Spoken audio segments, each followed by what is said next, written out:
What's up, everybody? Hope y'all have had a fantastic day today. Welcome to the Titans Time podcast.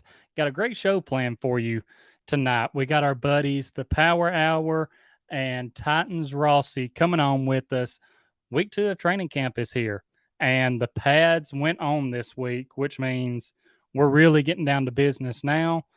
Tomorrow night, we have the Hall of Fame game between the Jaguars and Raiders. So, I mean, football is back. The first official preseason game, it's here. Pads are knocking at practice. Tempers are flaring a little bit. And like I said, we got a great show planned for you tonight. Got a lot of stuff to go over. And with that, we're going to hit the intro and then get our buddies in here with us. Wipe the sweat off my brow. Boys ain't made for backing down. I grit my teeth and I lower my head. We'll be on top, but we'll wind up dead. You told me I was wasting my time. Again, everybody, welcome to the Titans Time podcast. I'm your host, Tyler Staggs. And like I mentioned, we got a great show planned for you. But first, got to tell you how you can support the show. If you're watching here on YouTube, need you to back out of that live chat right quick. Go ahead, hit that like button and that subscribe button. If it's red, go ahead, click it, turn it gray, turn on the post notifications so you never miss when I upload a new video or when I go live. Definitely going to want to have that turned on. And let's share this video out. We want to get more people in here, get all the thoughts that we can on training camp. We want all different opinions. Who do you think's really showing up and showing out? Who's underachieving in training camp right now? We want to know y'all's thoughts. It makes the show so much better when y'all are involved. And the audio version will be up a little bit later tonight. Go find it on Stitcher, Spotify, Apple Podcast. Make sure to follow the podcast on those platforms. Leave a 5-star rating and leave comments, questions, or review. I really appreciate it, and it helps the show grow. Also, check me out on social media. On Twitter, it's at Titans_time. Instagram, Titans Time Podcast. Facebook, Titans Time. And also on TikTok at Titans Time. Now, as I mentioned, we got our buddies with us tonight, so we're going to start bringing them in with us. First up, we got Michael Bishop with the Power Hour. And, buddy, how you doing tonight? Tyler, I just blinked, and Monday just left as soon as you were on my show, and now here I am on your show on Wednesday, so it's been a pretty quick, fast-paced week, so very glad to be on the show, very glad to be participating tonight. You're right, man. I mean, it really seems like just a couple hours ago we were on your show talking about last week, Monday's training camp day, and now we're here on Wednesday night, and it's just flying by. And everybody, y'all make sure to go check out the Power Hour if you're not already following him or subscribe to him on YouTube. His links are in the description. His Twitter, really any social media is at the Power Hour 615, TikTok. Again, go subscribe to him on YouTube. I've been seeing those numbers jump up there here lately. You got that subscriber count really starting to roll right now.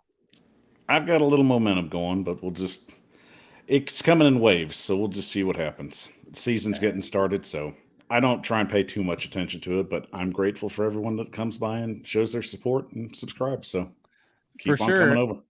And, I mean, if you're not subscribed to him, you're really missing out because he is always bringing the heat with his show. And we can't forget about our good buddy, Titans Rossi. Got him here with us tonight. No, he's been putting out his weekly Rossi report with TA. They've been doing a great job. TA's been killing it with his videos as well. But Rossi, how you doing tonight, man?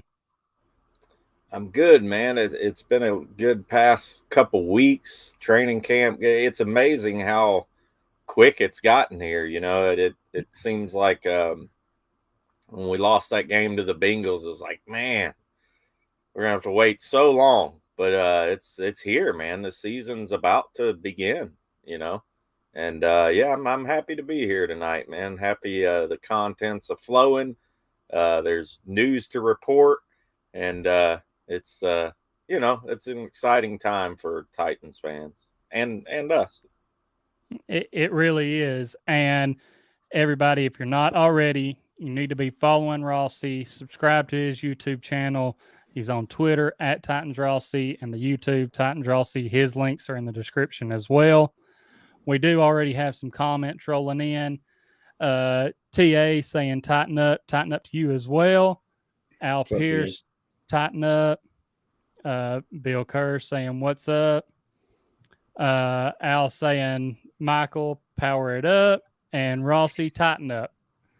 And TA also saying, I appreciate all of you for what you do for this team. And TA, thank you. That means a lot. And we appreciate what you do as well.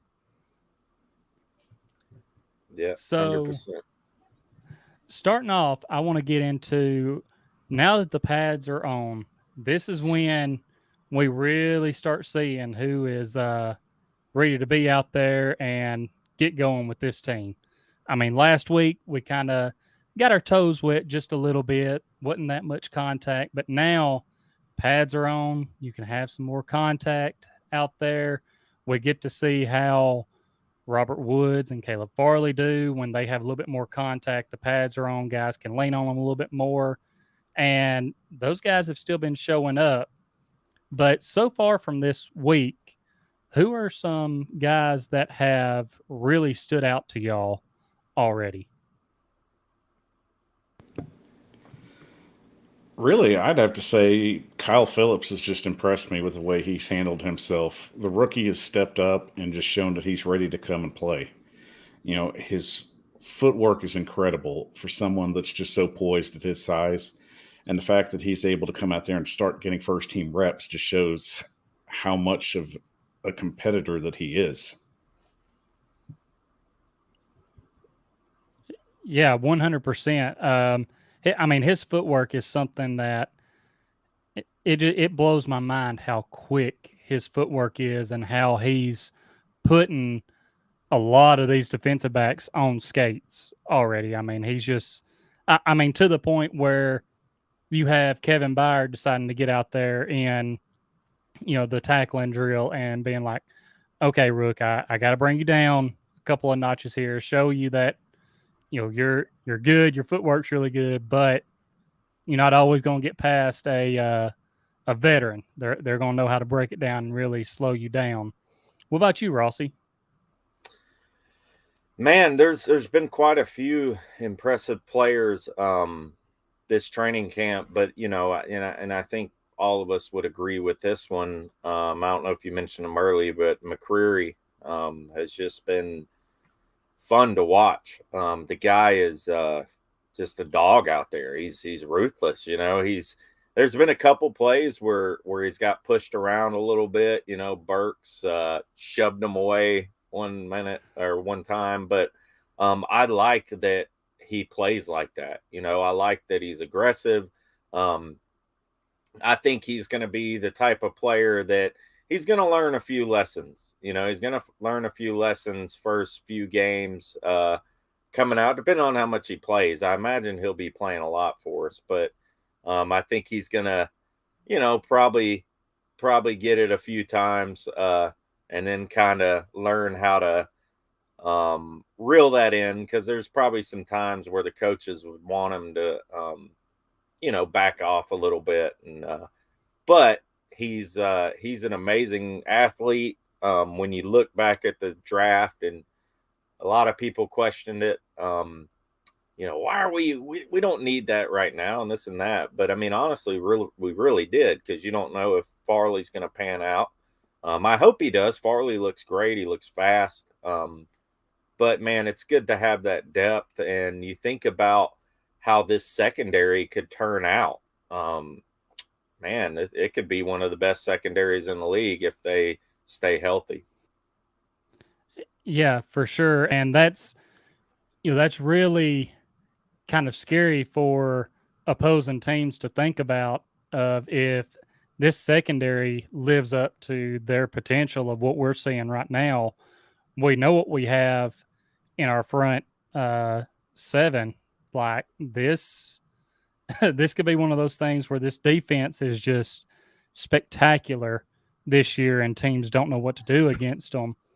And you mentioned with McCreary how, he's getting up, he's pressing Burks. Yeah, he's got pushed around a few times, and they're very physical with each other. But that iron sharpening iron, and I was telling Power Hour earlier that I had some videos from training camp that I was going to try to have for us tonight, but some technical difficulties couldn't get them converted to the MP4 for StreamYard here, and so I'm not able to pull them up. But a rep from yesterday where they were going at each other. I mean, just a real physical rep. Burks was able to make the catch along the sidelines.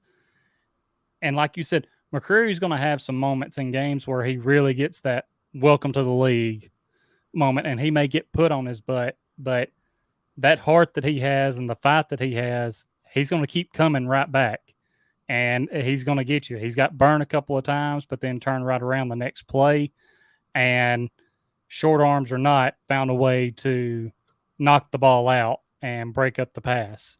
So I'm really excited about him.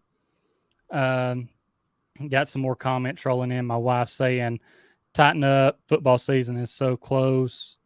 TA saying Burks has been spectacular. The Pelican 3 saying, I hope Haskins is getting pointers from Derek.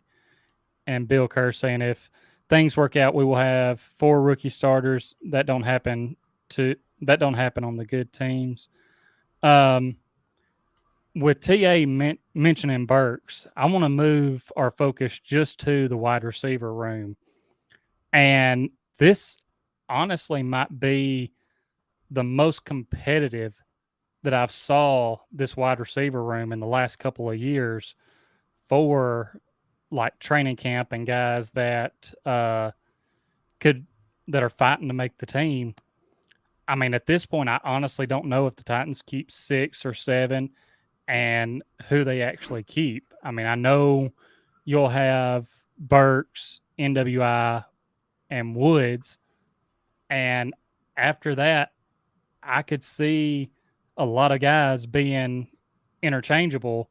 What's y'all's thoughts on that? Do you think the Titans, even though we're not to that cut point yet, because you have Racing McMath, who before he got the wind knocked out of him yesterday, was putting on an absolute clinic, getting open deep against, I believe it was Farley, making diving catches. So, again, what's y'all's thoughts? Racing McMath was one of the players that really stuck close to Julio last season, and you can start to see that it's paying off. And along the lines of keeping 7 wide receivers, I don't have a problem with that. We're generally trying to find playmakers that are going to help elevate us to the next level. One of the biggest weaknesses Tennessee's had throughout the last 5 or 6 years is just consistent wide receiver play. While we've had one guy shine, generally everybody else generally underperforms or usually just doesn't show up at all. The fact that we have this much talent coming into training camp and the fact that we're just seeing it just elevate itself, and we haven't even got to a preseason game yet, it's got people excited. But the biggest thing we have to remember is we want to see this translate over to the game field. That's the only thing that matters. If this isn't something that's going to be on Sundays and Mondays, then it's all for nothing. So hopefully it's a situation that they continue to go through practice. They can have those good days and those bad days.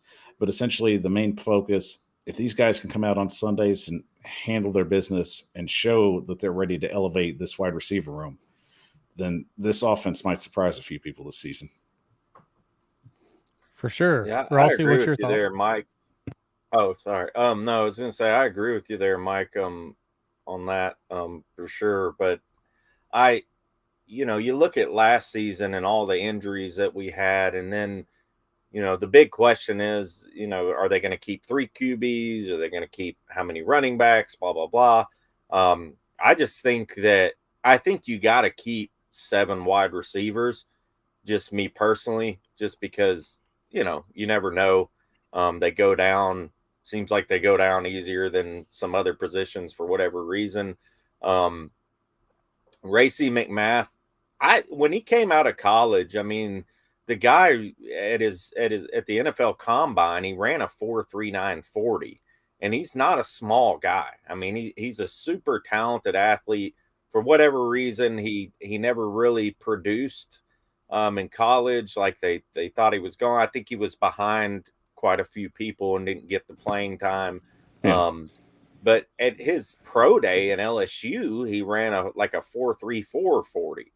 And that's super fast for a guy his size.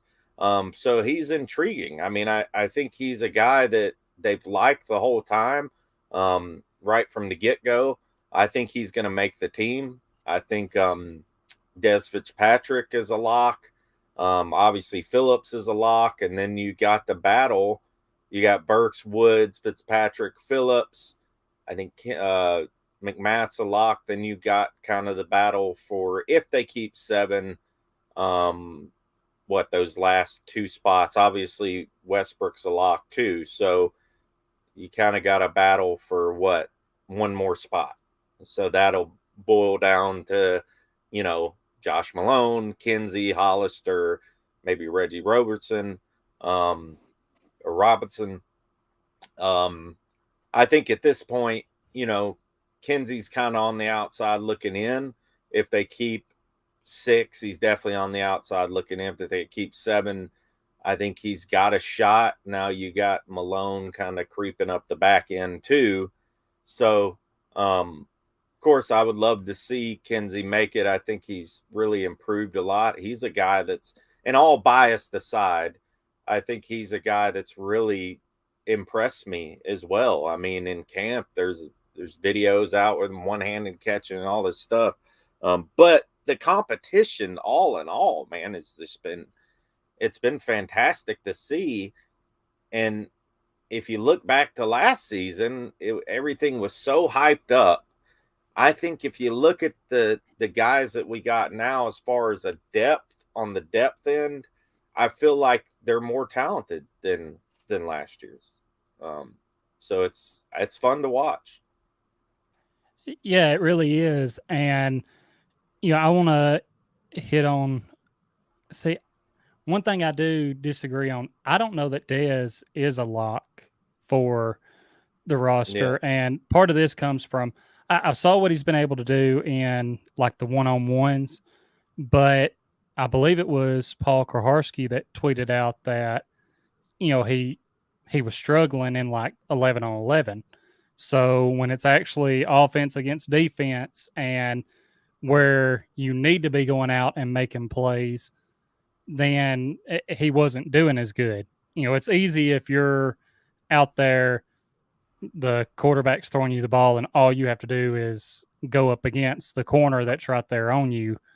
Like, yeah, that favors the receiver more as is. But when you actually get out there against the entire defense, if you're struggling or maybe you haven't reached that point yet where you should be, then, and especially as tight as this competition is, because, I mean, like y'all said, these guys are pushing each other. I mean, it seems like every day that they practice, you have a new guy stepping up and making plays. Of course, Burks has been very consistent. Woods has been consistent. NWI is doing his thing. But you'll have Racey McMath one day that's going out and just lighting things up. Then you'll have Phillips who, like we mentioned, he's putting guys on skates, making plays with his footwork. And, it's so tough. But I don't know that – I think Dez could be one of those guys where if he doesn't step it up more in, like, these team drills, he may be on the outside looking in. And unless the Titans just look at it from the aspect of, okay, we decided to trade up and get this dude last year in I believe it was the 4th round, I don't know that he does make it. It just depends on just how he translates to the game field. I mean, he could practice as bad as he wants, but if he goes out and performs on the game field, then that pretty much cancels it out. Another good point there. And moving now to another part of the offense. Just seeing y'all's opinion on this because in Power Hour, I know we talked about this some with how this year's training camp compared to last year's for Ryan Tannehill. Last year, we were seeing him throw more interceptions in training camp. It was kind of getting wrote off like, okay, yeah, it's just training camp, nothing to worry about. Then regular season gets here, of course, injuries. We know how the play calling was. He has more interceptions in the season. And then you fast forward to this year's training camp, and he's yet to throw an interception. So, what I want to know from y'all is this kind of, and pulling, I guess, something from A to Z here, is this kind of a bigger deal, a small deal, or really no deal that he's not throwing any interceptions? And I saw this narrative out there. Do you think having Malik Willis coming in, even though he's still working on improving, that has pushed Tannehill even more to be back to that better version of himself out there? Really, in this kind of situation, I just think Tannehill's just taking advantage of just the opportunities that he's getting. You know, we all know he's going to be the starter. There's no doubt about that. The biggest thing I'm watching from him is just that he'll be consistent in practice like he's been doing throughout the last couple of weeks. I really don't take a lot of stock in anybody throwing interceptions in practice. Because let's remember, a few years ago, Patrick Mahomes threw about five in one practice, and then everybody lost their mind. You know, once again, it's the situation of translating from what happens on the practice field to the game field, because that's what matters. I am glad that Tannehill definitely has a better mindset coming into this season. I do believe he understands, he knows what's on the line, but at the same time, he's got new toys to play with. So that always makes things a little easier, especially now that they're going back to a 2 tight end set and they've got an outstanding set between Hooper and Okongwu, which have just been getting raved on all training camp long. So really, you got to think that's just a huge, huge upgrade for him and really been giving him confidence as well. Yeah, a lot was made last season, and a lot of people did brush it off. I'm kind of one of those guys. I almost give Tannehill a mulligan for last season, not for the playoff game, but for last season. Just because, the guy, he had no consistency. The play calling was absolutely terrible. There was no consistency because everybody was injured. He was playing, there was 5 or 6 games there where, we were playing, I want to say Dez started a game from what I could remember, on the outside or something, when you got a guy like that, and I'm not downing Dez, but a guy who's got no experience and he already was pretty much wasn't doing what he was supposed to be doing in the first place, and that's a problem, and I love NWI, and I hope he steps up this year to be kind of a solid, like, number 2 type of guy if he has to be. But when you got him and NWI and Dez as your 2 starting receivers, that's an issue when you don't have any tight ends. We didn't have a tight end last season. We had Swaim here and there. We had Nicole Pruitt here and there. But we really didn't have any tight ends. It was unbelievable. And then the offensive line, it was just a train wreck on offense all season. And you're right, Power Hour. He's got new toys. He's got tight ends. He's got a coach in there who knows how to call passing plays. And Tim Kelly, honestly, I think Tim Kelly's the best addition to this offense out of anybody. But it's like you said, it's got to translate. He does seem more eager this season. It seems like I know it affected him. It would affect anybody. If you have a bad day at work or something and you knew it was your fault, most people would generally the next day like come out and be, okay, man, I got to be better. I got to be better at what I do, or they're going to fire me, you know? And I think Ryan's feeling the heat. And I do believe that Tannehill is an extremely talented quarterback. He's made plays last season that blew our mind, and that, like in the Texans game, the last game of the season. So I do think he's still got it. I think he can get to, I think he could be a great quarterback this year, but it's got to translate, and he's got to stop making just bonehead decisions out there, regardless of who's out there, like he did last season. And that's a great point you made about Tim Kelly. I mean, really, you definitely see he's been working with the tight ends, and I'll definitely credit him for that, just for the success that they're having so early. And really, that also puts pressure on Todd Downing going forward, because we already know if Downing doesn't perform, Tim Kelly's waiting right there in the corner. That's right. And, I guess that's something else we should talk about. I mentioned does having, even though Malik Willis has stuff that he still has to improve on, I mentioned having him back there. Does that maybe light that fire under Tannehill a little bit more? Looking at the coaching aspect, Downing, he's got to have that fire lit, because if not, like you said, Tim Kelly's right there waiting and can move right into that role.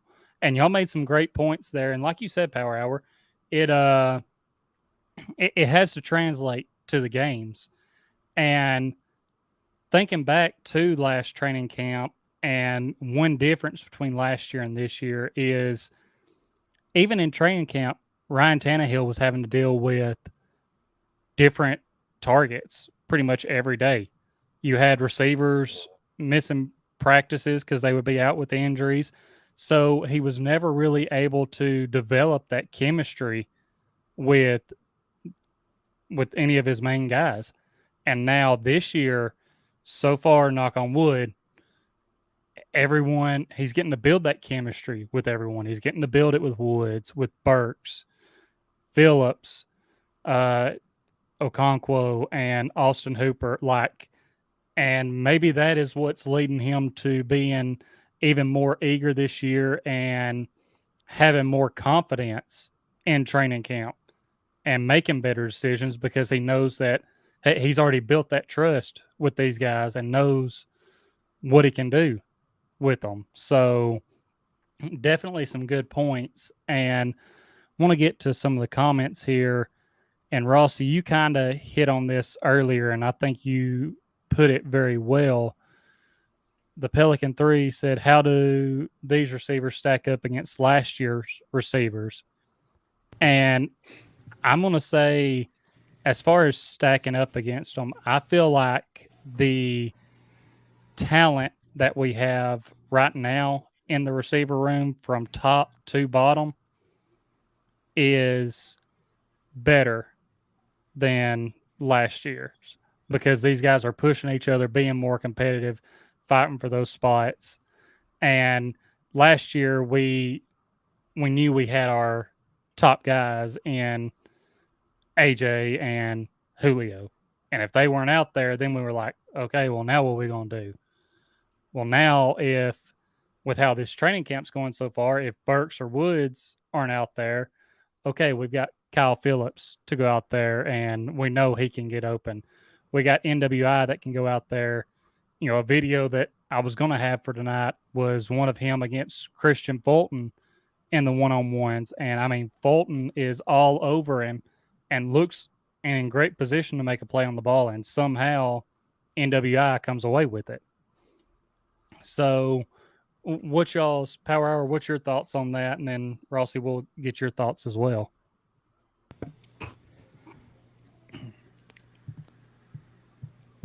Really, just along those lines, I would have to say, in the situation that it is in with the wide receiver room, last year we had a potential Hall of Famer and, a kid with a high ceiling. So, of course, everything was overhyped, and we knew it was going to go one way or the other. It was really going to succeed or it's going to fall flat. and unfortunately it was the latter. With this group, there's talent.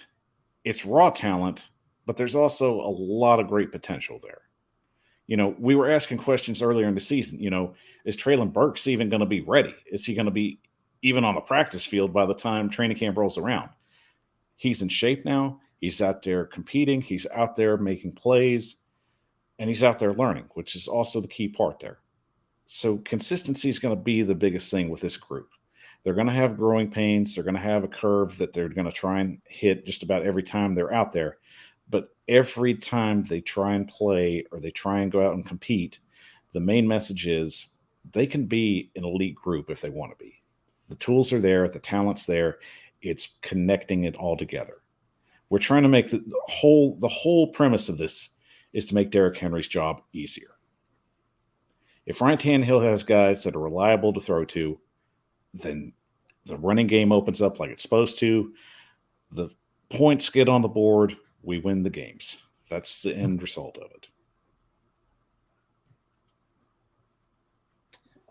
Yeah, and if you do look at last year, I think if you look at the positions like the slot wide receiver, it was Chester Rogers last season, and he had a lot of issues just getting separation.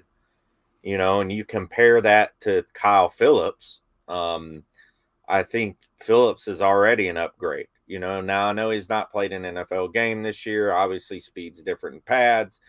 But, the guy is out there he's putting moves on guys, and they're 5 feet away from him, once he does the juke or whatever. It's just, I think that guy is going to be electric from the start. I'm not saying he's going to go out there and get, 1,000 yards or nothing just because of the position he plays. But I think he is somebody the Titans have not had in a long time.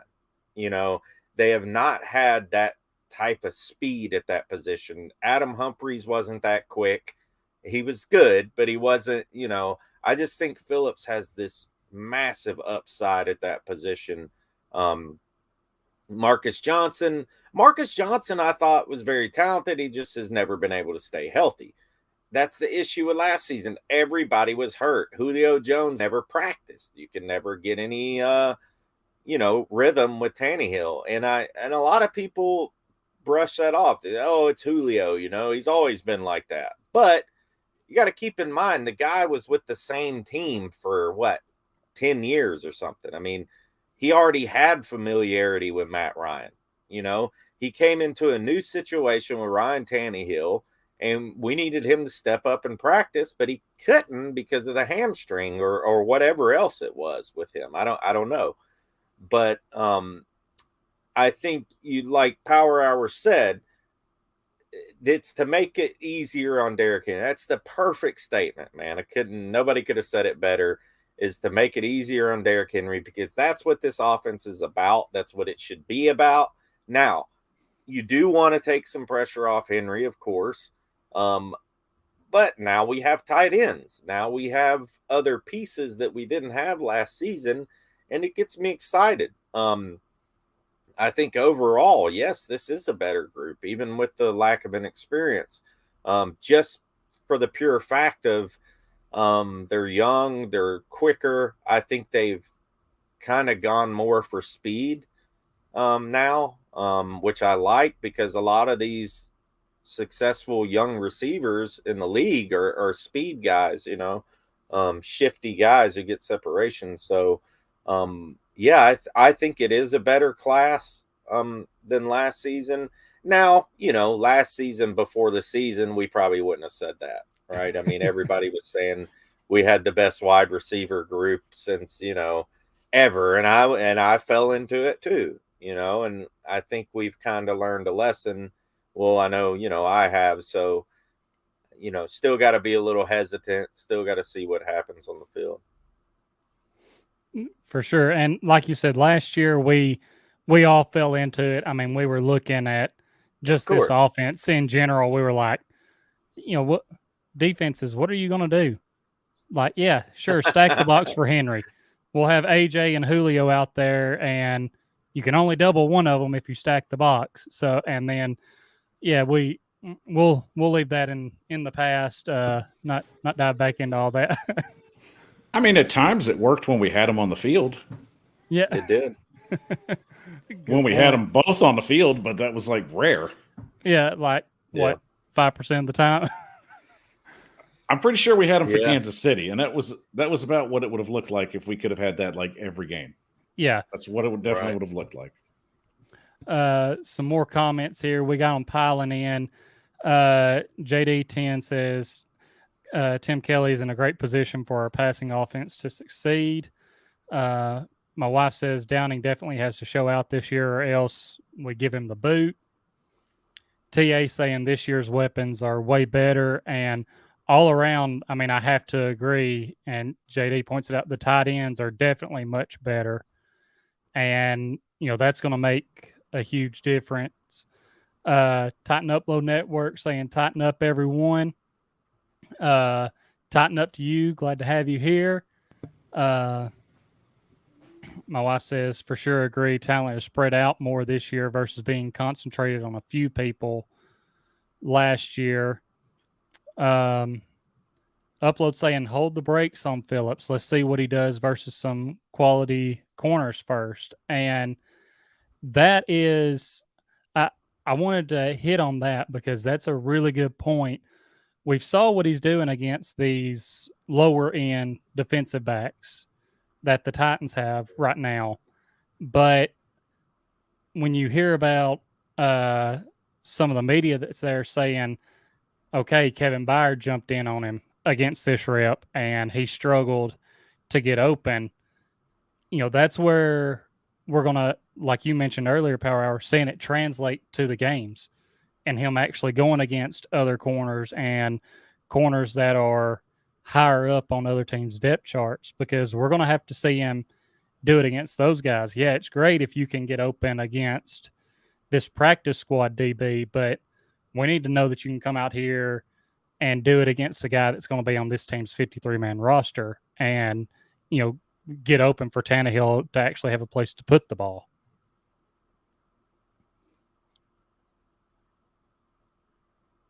And along those lines, I mean, really, Phillips is no stranger to playing elite talent. I mean, in the Pac 12, there's plenty of guys that were going to go to the NFL. So it's easy to say pump the brakes on him. And, we've seen what he can do on film and we've seen what he's done in highlights. And it's understandable that people are going to get excited and maybe overanalyze things. But along the lines, it's just been a long time just at the slot position where anybody's really been excited over this guy that just came out of nowhere and is just starting to put the brakes on people. Mhm. I mean, that's a skill that not a lot of people have, especially just coming from UCLA of all places and literally just going against some elite talent. Now, he's going to have his growing pains. We'll just assume that because that's what's going to happen. But the best thing that really impresses me about Phillips, he's consistently working to get better. And I don't even think we've seen the best from him. We've just seen flashes, and it's on a practice field. We're going to find out what happens next week when they play Baltimore, and we're really going to see if that translates to the game. And I'm excited to see what he can do. Yeah, I am too. I think there's definitely a lot of hype about Phillips. I mean, it's understandable. Like you said, Mike, I mean, it's understandable about, we haven't had somebody like that in a while. Like I said, in the slot, we haven't had somebody with that type of quickness in a while. I think that he is going to have some growing pains. I don't think he's just going to come out and just kill it right off the bat. I think he's going to be a guy that is going to be serviceable. I think there's going to be kind of a rotation at that spot. I do believe that Kinsey can make this team. I think that he's a guy you can plug in there as well in that position. I don't know if it's necessarily a battle as per se, but I think they're going to kind of use a bunch of different guys and move them around and things like that. But I think, Phillips is exciting. I agree with you. He did play at UCLA. He played against some top talent. It'll be interesting to see what he does out there in game, especially in the preseason. That's what's going to be interesting to see. Now, on the same token, like, who is he going to go up against in the preseason? Probably maybe practice squad guys. But, I mean, they might throw him out there and with the first teams here and there just to see what he could do. But I'm excited about the guy. I'm not going to sit here and say I'm not, I think he's got a heck of a lot of talent. I think there's some of those moves in there where not many people could could stop that, no matter who you are. But I think there's a lot of other guys on our wide receiver group, in our wide receiver group, that have talent like that. I think Rossi has talent like that when he puts it on. I think Kinsey has talent like that when he puts it on. Maybe even Dez might even have that ability if he really played up to his potential, So the competition is thick, and it's fun to watch. And those are really good points. Those are really good points. And one thing I also wanted to point out, one other thing that I think we're overlooking with these wide receivers, they can play special teams. And that's one area of the ball we have struggled with in the last 3 to 4 years. So if we can get guys that can not only go out there and play wide receiver and go out there and play on any part of the special teams, that's going to help elevate the game as well. And that's one thing I really feel that the Tennessee Titans have never addressed since Vrabel's got here. We need to find somebody that can consistently get us punts that will get about, a 25 to a 30-yard gain, where they're starting in better field position. You get better field position, you're doing shorter work. And that's the one thing I think that they've lacked, really, like I said, since Vrabel's arrived here. Yeah, that's some more good points there. And right quick, I know we got 10 or 11 people in the chat here. Just want to say, make sure go hit that like button, hit that subscribe button if you haven't already. And we won't have a best bets segment this week, but that doesn't mean that DraftKings isn't still throwing some great offers out there. And now DraftKings has changed the fan game forever, and and they done that in 2012, and now 10 years later, they're doing it again with Rainmakers Football, their first ever NFT fantasy game. A new way to enjoy daily fantasy football, a new shot to win millions in prizes, and the only NFT fantasy game licensed by the NFLPA. Playing Rainmakers Football is simple. Buy, sell, bid, and win player cards of the biggest names in the game through regular drops and auctions. Build your collection of football stars and enter a free Rainmaker Football contest all season long to compete for millions in jaw-dropping prizes. And I mean, really, the next generation of fantasy sports is almost here. Download the DraftKings Daily Fantasy app now and sign up with promo code TPPN. Click the Rainmakers tile and opt in so you can be ready for the next drop. Play free for millions in prizes all football season and build the ultimate NFT fantasy franchise with Rainmakers Football. That's promo code TPPN only at DraftKings. Eligibility restrictions apply. See DraftKings.com for details. And now hopping into more of these comments because they've been flooding in. Upload says, we will miss AJ throughout the season, but if Burks is improving and pointing up, it's going to be okay. And yeah, I mean, if Burks is able to translate what he's been doing in training camp so far to the regular season games, I like the potential there and what he can do when he gets the ball in his hands and these contested catches that he's making. Upload said the real issue was we had no threat at tight end last year, and this year we have options. Upload also says that Todd Downing is an issue with how they use the slot guys. And I think that's a good point. And to the point you made earlier, Power Hour, JD says whoever can play special teams will add wide receiver depth. And that's one thing right now, like you mentioned, there's so many of these guys that have that ability to play special teams and make an impact. And I think that's one of the things that makes it so much more difficult to know what guys are actually going to make the team this year, because they have that dual threat aspect of being able to play the special teams. My wife saying tighten up that like button and upload. Also saying tighten up that like button. And the Pelican 3 saying, are we going to be injury prone this year, or is it going to be a replay of last year? And it's a good question. Yeah, that's a question that we really can't answer, because last year was truly, a freak thing. It seems like, because all the injuries that piled up every week for this team, you really can't predict that. You can do everything you can to try and prevent it, but you can't predict when those injuries are going to happen. And just like you look at in training camps across the league, how many guys already have went down with season-ending injuries, and it's freak things that are happening. So don't know if y'all have anything y'all want to add to that. Well, the crazy thing is, teams that have like 80 to 90 injuries like we did, you don't win 12 games. You're lucky if you win 4. And the fact that we came out and won 12 games just shows Mike Vrabel knows how to handle a roster. He knows how to set things up. He knows how to prepare a roster for game day. Let's give the man credit. And I think that's one thing he doesn't get a lot of credit for doing.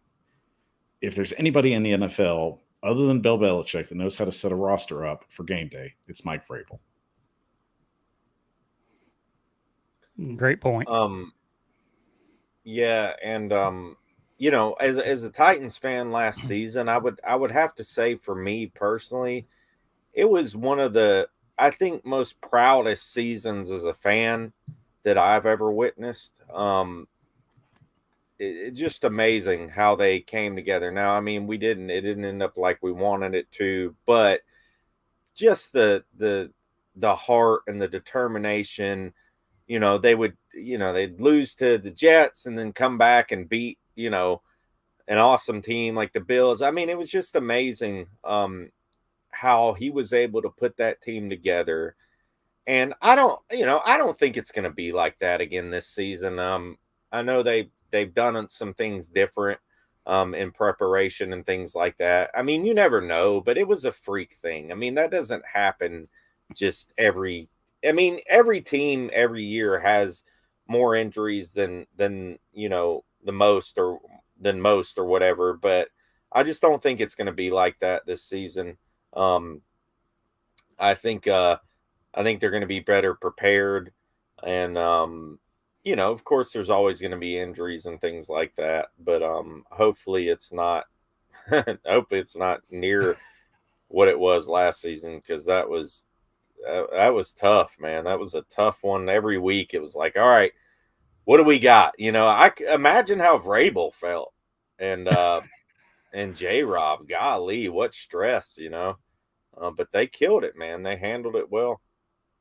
You have to imagine that when they're looking over their own injury report, they're looking at whoever's beside them like, are we sure this is right? Like, I'm having to flip pages here to see everyone that's up. But yeah, the way that Vrabel handled that, like you said, just speaks to how well he can handle this roster and know what he has on this roster. And right quick, Upload says, great show, Power Hour, Rossi and Tyler. Good night, everyone.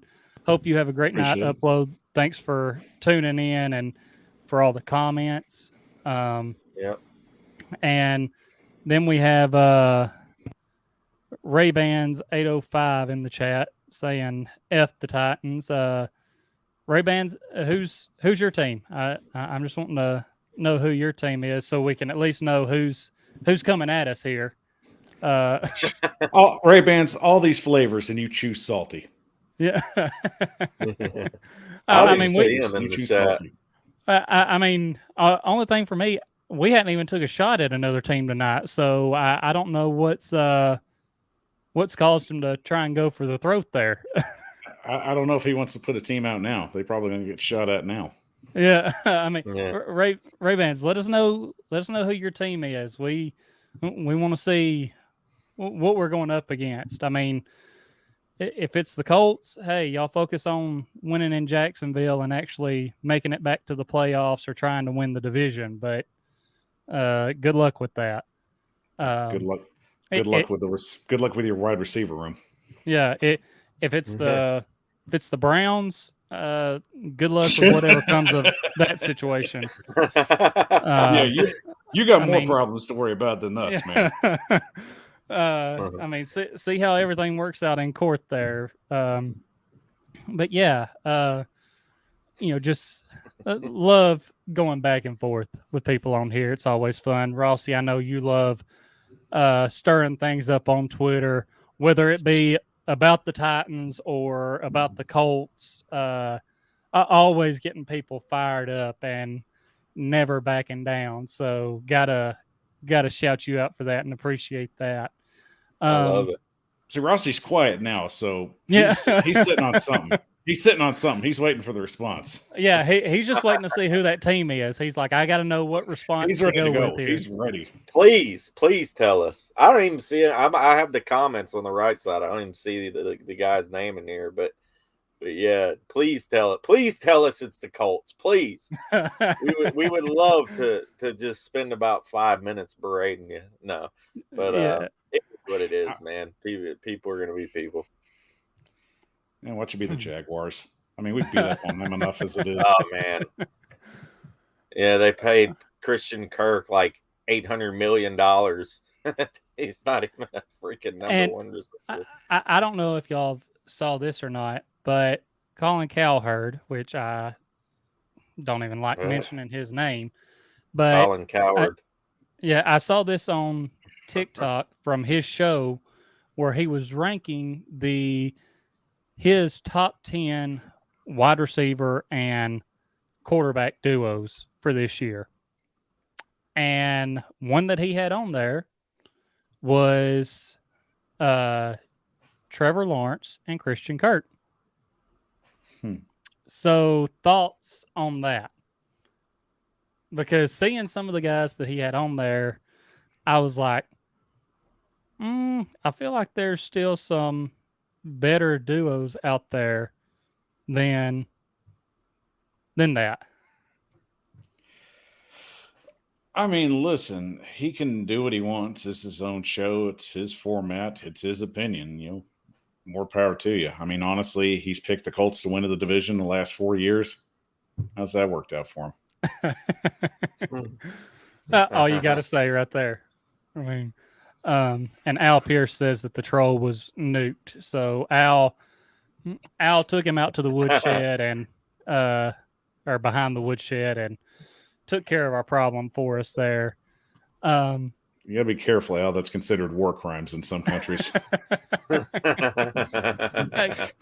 Getting back to the Titans training camp right quick, who are some guys that you feel like have maybe underperformed so far in training camp, if any at all? Because obviously we're seeing a lot of good coming out, but I want to know y'all's thoughts on this.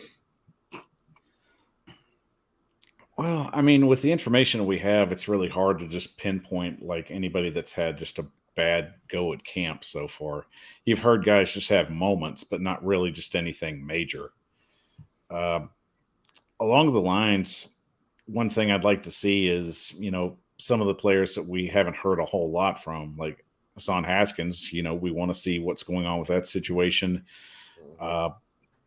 Really, I would like to know, like we've been talking about, who that number 2 running back would be. Is Hillard actually performing better? Is Haskins performing better? We really haven't heard anything other than that. I mean, Derrick Henry's just kind of going through warm-ups. This is basically all this training camp is just a big damn warm-up for him. Yeah. I would like to get an answer on who our definite starting right tackle is going to be, who our guard's going to be, which we know Radens is going to be. Has he been playing right tackle in the drills and stuff? You don't really hear a lot of news about it coming out. As far Yeah, I do you mean, guys know if he's been lining up at right tackle and stuff? I would His 11 assume that on he has 11? been. I would assume that he has been, but really, all we're getting from the 11 on 11 is pretty much a play by play. And if something Right. happens with the offensive line, you're really not seeing a name mentioned. It's just, okay, Haskins runs to the left and is stuffed, Mm-hmm. you know, Yeah. like, but that's about all we're getting. But I'm pretty sure he's probably been with the first team at right tackle. Um, just like I'm pretty sure Brewer has been with the first team at left guard, and that also kind of brings up the Taylor Lewan and I believe it was Jamarco Jones, getting into a little scuffle before practice. And some people had on Twitter had some speculation on that, like, what Taylor do that made Jones come at him, and some people were like, maybe Taylor got after him because he was like, hey, if you were working as hard as Brewer, maybe your ass will be out here with the first team. But there's no telling on that. I mean, it happens. These guys, they get into spats all the time. I mean, generally, I think it was something just said. He just took it the wrong way, and they just had words, and maybe it got a little physical, but you know, it ended up getting squashed. So I wouldn't make it any bigger deal than it already is. It's not like Trevor Penning, where he's been kicked out of 3 consecutive practices. Yeah, Wow, that's he has. I didn't even hear that. yeah, he's I think wasn't today the third. They actually Uh, just this is his third time that he's been kicked out of a practice, the third straight practice. So For what? Just fighting or something, just or mouthing fighting, off? yeah, just fighting. fighting, going at it with the like the defensive ends, and like today, saw a rep. He was going against the pass rush, and the play was already past him or over, and they're still just like going at it. There's a little space, and then he goes back at him again, and which from the video I saw, it did look like the whatever player it was, if he's a defensive end or what, he was coming back at pinning a couple of times before he done anything. But either way, given the track record of the other 2 times he's been thrown out, if he was the one starting them, like, you can't really blame him for saying, okay, you're out of here. And you like to have that feisty and rough side to your offensive lineman, but you have to be able to control it. I mean, if you can't Right. control it in practice against your own teammates, when you get out there against other teams and you have their edge rushers or defensive ends talking trash to you, getting in your head, like, you get tossed from the game, then you're really hurting your team. Mm-hmm. Bill Parcells said it best. You got to learn how to flip the switch on and off. Some guys, their switch is on, and it's not always a good thing. Yeah, and he was the guy that I wanted us to draft. But I mean, it's not necessarily a bad thing. Hopefully he comes out of it. I'm watching the video right now. I mean, it doesn't look that bad, but looks like he's dragging some guys to the ground. Looked like he swung a punch or something, but hopefully he'll tighten up and quit acting like that, because he could be a great tackle in this league. I really like that guy coming out of college, but yeah. Really, Saints need to preserve him. Yeah. Yeah, I mean, like you said, it's like the video I saw today of him. the altercation didn't look like that bad to me. Like it was worthy of being thrown out of practice. But again, it comes back to what has he done the other times? Like how bad was that it got him tossed? Because if they're basing it off of those other times and they're like, okay, we're just not going to put up with this today. It's a distraction. Get back in the building. Like, that's I could see where they're coming from at that point. Basically, when you swing a punch, that's it. You swing a Yeah. punch, they're going to treat it like it's a game situation. They're going to send you in. That's true. Yeah. The Pelican Three's got another question for us. What team in the AFC South are we going to have problems with this year? And I'll let y'all take this one first. Rossi, you want to start us off? Sure. I mean, the Colts, I think I really don't see I don't know. I mean, I don't see Jacksonville or the Texans giving us too many issues. The Colts, man, I think it's going to go down to the wire. I mean, I think we'll win the division again, but I think it's going to be a tough race all the way to the end. I think Matt Ryan is still a good quarterback. He's better than Carson Wentz was. He's smarter. I think he gives them a pretty good shot to have a decent offense. Their wide receivers are very suspect, of course, but I just think it's going to be kind of a dogfight until the end. Probably going down to those last few games to decide the division. I expect us to split with them this year. I don't think we're going to sweep them this year, but I think the Colts. And really, it's going to be a year of improvement for the lower feeding teams. I see Houston and Jacksonville definitely making some vast improvements. I think Trevor Lawrence, under the tutelage of Doug Peterson, is really going to be a big advantage for him. It's just going to depend on him to evaluate his game to the next level. But I'm with Rossi on this. I really feel the Titans and the Colts are really going to be the two teams battling it out for the AFC. The only thing is, it's really just come down to the point where the media just doesn't talk about two things that I think are going to hint, well, really three things that's going to hold the Colts back. And really, it's Matt Ryan's immobility. It's going to be the lack of receivers in the wide receiver room. And Frank Reich. Because Frank Reich's shot the Colts in the foot way too many times. So at this point, we've already seen he's made some pretty poor decisions in games. And really, the last three games of the season ended up costing them the playoffs. Yeah, good point. And I'm going to keep the train rolling with y'all. I mean, like you said, the Jaguars and Texans, they're still working on trying to improve. I don't think they've made enough moves yet to really jump back up into the conversation of competing for the AFC South. The Colts, they're our competition right now. They have a good defense. Their offense is, I mean, honestly, I view their offense kind of like ours heading into this season. You have a pretty good quarterback, a really good running back, and a wide receiver room that, right now in training camp for Titans fans, we're seeing all the plays these guys are making, and we're getting excited. But as you mentioned earlier, Power, we have to see it in games. We have to see what they can go out there and do. I'm sure Colts fans are looking at their receivers right now and in training camp, they're getting excited about what they have, but we have to see what they can do in games.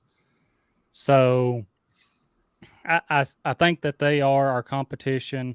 That's great points there with Matt Ryan's immobility. Like, just watch the guy try and run a suicide. He couldn't even get that done. And we talk about, Ryan Tannehill getting sacked 47 times last year. Matt Ryan got sacked 40. And that was fifth most in the NFL.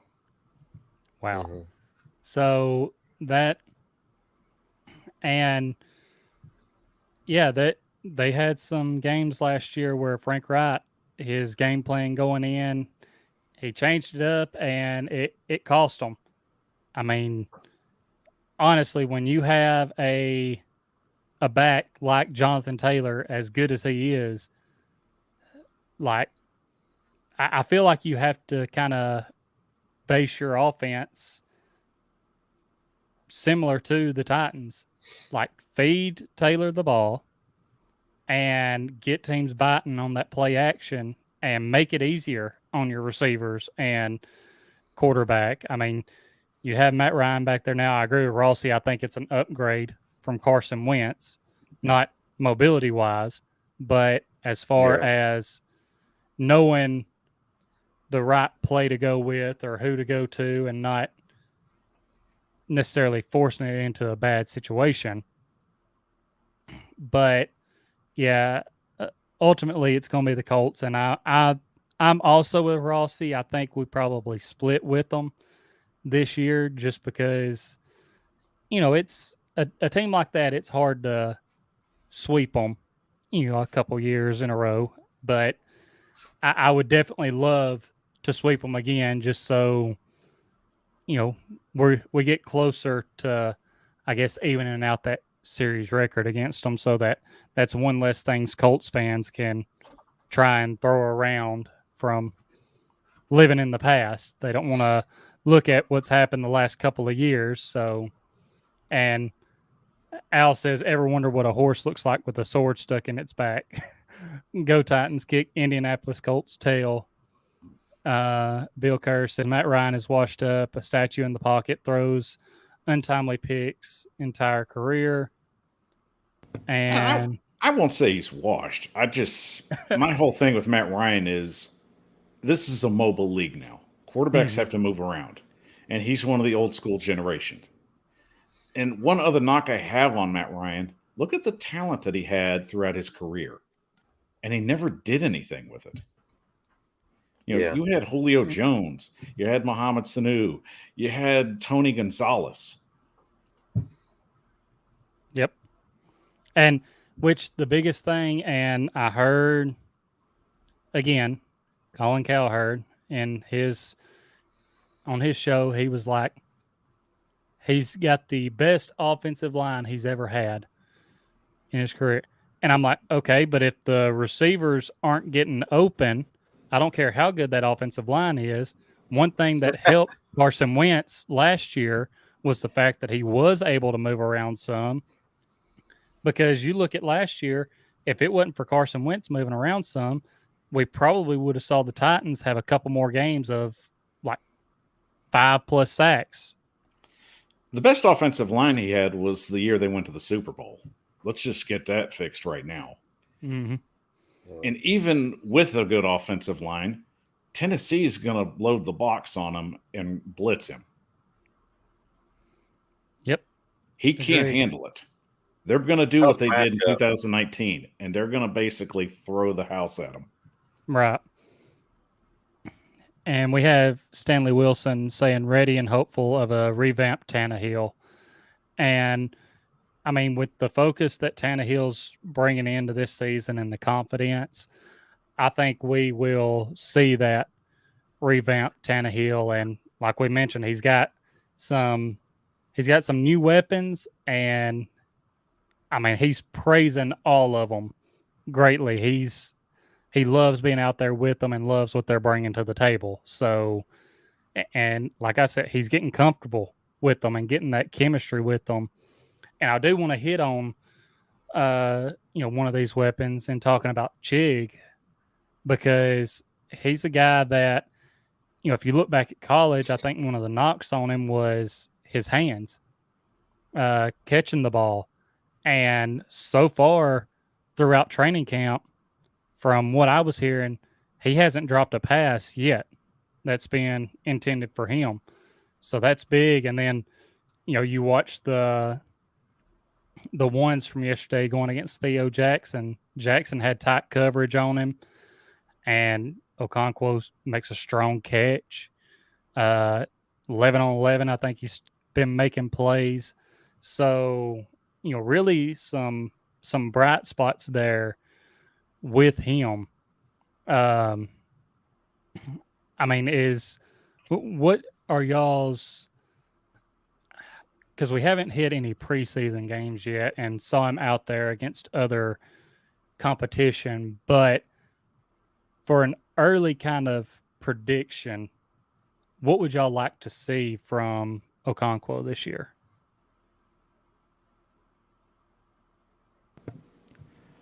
I'd have to say what would really just be the best set of numbers for him. I'd like to see him potentially get maybe about 700 yard season, maybe about 8 or 9 touchdowns. I mean, to me, I think that's very applicable for a player of his stature. I like that. Rossi? Yeah, I would. Yeah, I would like to see. I mean, realistically, I would love to see. I think they're going to use him and Hooper. Kind of. I don't know if they use Okonkwo as much as they do Hooper, but because Hooper's going to be that guy that's in there all the time. But if they're using those 2 tight end sets, then maybe yeah, depending on how many plays they call with those sets. I would expect Chig to probably maybe have more yards than Hooper. Just maybe they use him more as the pass catching guy, but Hooper can catch too, and he can make plays too. So I kind of look for them to have about the same amount. Maybe 500 yards each, 450 to 500, something like that. Kind of battling that out throughout the year. I just hope they both can stay healthy the whole season because we need them big time. Our tight ends last year, Ferkser was out a lot. Then you had McCole Pruitt, who was a bright spot, who came in, and I really liked McCole Pruitt. I thought, he was kind of an all-around type of guy, and then he got hurt, and it was like, dang, we finally got some momentum going with him, and that tight end room just took a beating last season, and hopefully that's not going to happen this time around. Yeah, and my main hope for Chig and even just the tight end room in general this year is for it to be less predictable in our offense, because last year our offense was pretty predictable. Okay, if Swaim's in the game, more than likely we're running the ball, unless we get down near the goal line, and then teams had to watch out for him some slipping out and being wide open for a touchdown. And then if Ferkser come in, teams pretty much knew, okay, they're passing the ball. This is their pass catching tight end.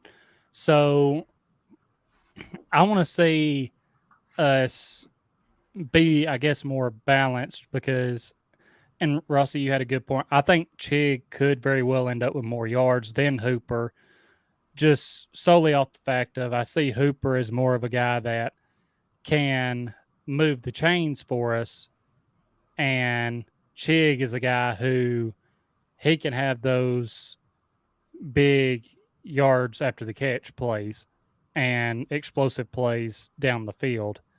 But that's my biggest thing with this tight end room. I want to see them switch it up to where if Hooper comes off the field and Chig goes out there, teams aren't like, okay, well, this is going to be a pass play. I want to keep teams guessing no matter what tight end we have out there. So that's kind of my expectations and hopes right there. And yeah, man, guys, I'm gonna have to run. But I wanted to say, thanks for having me on tonight. It's good. Always good seeing you, Rossi. Yeah, man. I appreciate you, and I look forward to going to the training camp with you, man. It's going to be awesome. And but yeah, I have to call my brother. But yeah, man, thanks so much for having me on tonight, guys. Yeah, thanks for coming on, Rossi. Always a blast having you on, and hope you have a great night, man. Take care, Rossi. Yeah, tighten up, guys. Tighten up. And if y'all haven't already, y'all make sure to go check Rossi out on Twitter at Titans Rossi and his YouTube, Titans Rossi. If you're not already subscribed to him, you need to go subscribe to him. And Power Hour, we've been going for about an hour and 15 minutes. I think as far as everything that's happened this week in training camp, we've hit on just about everything. Of course, Titans didn't practice today. So, that, and part of me wonders if the reason they took today off is because they are going to be practicing this next Sunday. I know this past Sunday they didn't practice. So I think along those lines, they will have a game on the 11th, which I believe is a Friday. So they're basically just kind of getting into the groove of what they would do as a game week. So I think they take this day off and then they treat this upcoming practice as the start of their regular game season week. So that's, I believe, their game plan for the Ravens, what they're just doing right now. So nothing major. Right. Good point there. And everyone, if you haven't already, y'all make sure to go check the Power Hour out, his Twitter and Facebook, TikTok, all that. I think even on Twitch. Is that right? That's right. Find him at the Power Hour 615, YouTube, the Power Hour. All his links are in the description. All of Rossi's links are in the description. Y'all make sure to go give them a follow and subscribe to them.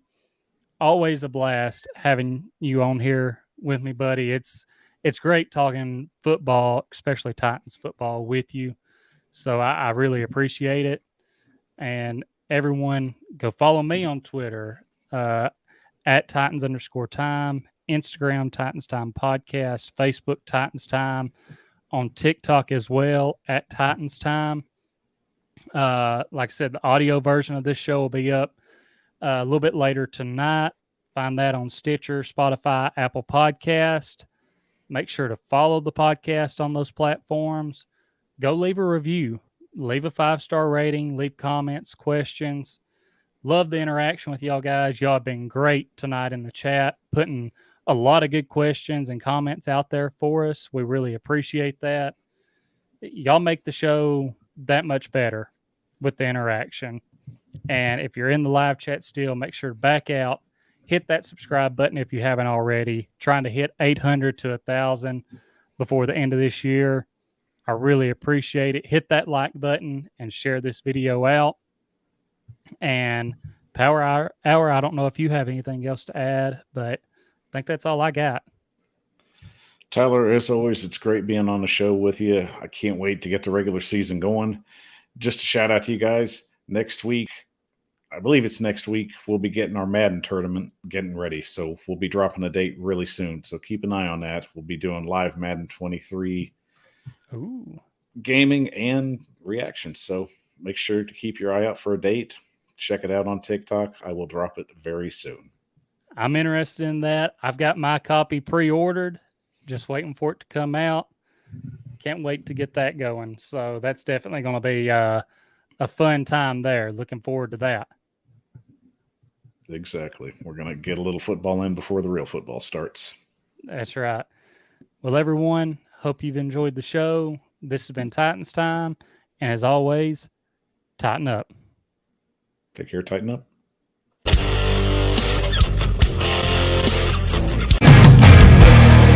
the sweat off my brow.